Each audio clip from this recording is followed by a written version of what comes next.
Assalamualaikum, my name is Teacher Afri, and today I'm going to be showing you on how I conducted a reading time, or at least teaching a child how to read. And today I'm bringing my favorite and most trustworthy book, and it's called The Little Red Riding Hood.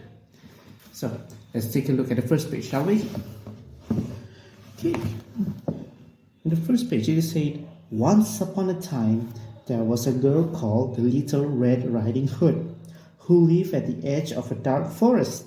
Little Red Riding Hood had a grandmother who lived on her own in a cottage on the other side of the forest." So what I'm doing there is actually I'm teaching children who are able to read around 6 to 7 years old to pronounce the words properly. As I pronounce the words, I use my own imagination, or I introduce my own way of speaking to the children so it can be more interesting for them. So it's same for the next page. It is, "One morning, Little Red Riding Hood set off to visit her grandmother for the lunch, as she did every week."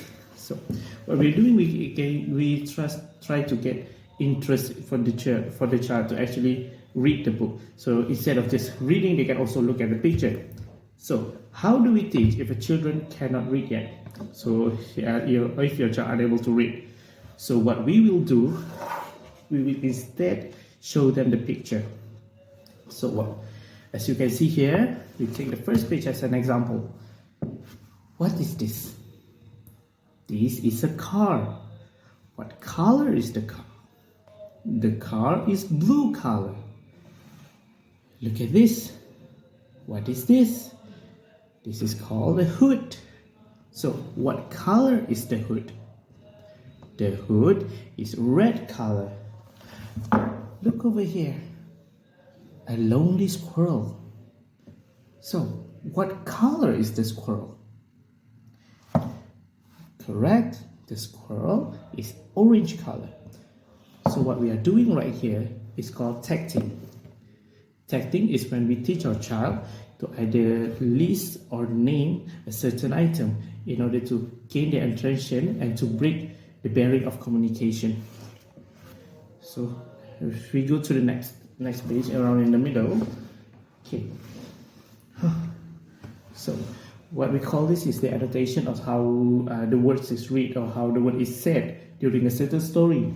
So during this, it is much more interesting if you could use different voice. You could make, like for example, the little girl, you can make the voice very sweet. Example, "Grandmother, what big eyes you have!" exclaimed the Red Riding Hood. So for the big bad wolf, you won't be using the same voice, you will be using a different voice. "All the better to see you with, my dear." So we are actually making a story up for the children. So even if the children cannot read, they can actually hear us.